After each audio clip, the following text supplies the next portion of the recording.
Headlam Group plc LONHEAD is the topic of conversation when Zeus Capital's equity research director Andy Hanson caught up with DirectorsTalk for an exclusive interview. Q1 Headlam Group made an interesting announcement today. Can you tell us what it was about? A1 Yes, two announcements from Headlam this morning. The first one being a trading update for FY17, so basically the 10 months until the end of October, and also, they've announced a nice acquisition. Let's maybe go through the trading statement to begin with. So, looking back, Headlam had a good first half to the year, so up until June, they performed strongly in all areas of the business, both UK and continental Europe. Trading since June has got a little more difficult in the UK, and like sales in the residential were broadly flat in the first 4 months in the second half, which actually, putting into context, is a very good performance, and the commercial division has seen a decline in like-for-like revenues.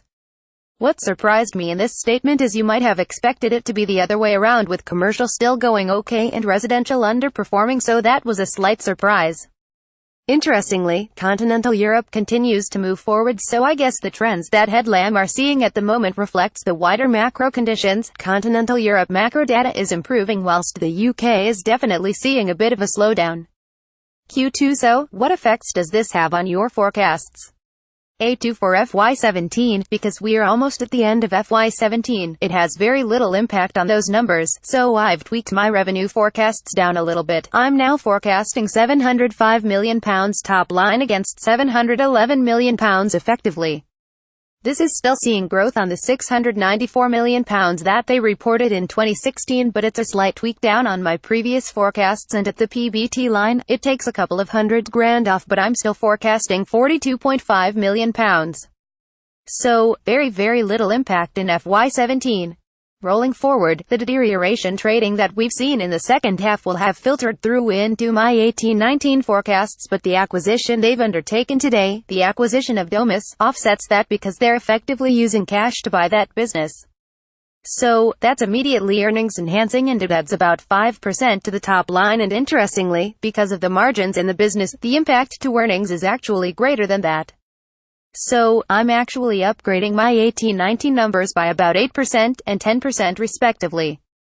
When you put that in the context of some difficult trading environments, I think that's a very good performance. The balance sheet is still upstretched. They've still got net cash on it at year-end, so potentially we've got further acquisitions to come next year. Headlam have, historically, provided special dividends. I think that's less like in FY18 now, just because the capex they're going to put into one of their distribution centers in Ipswich.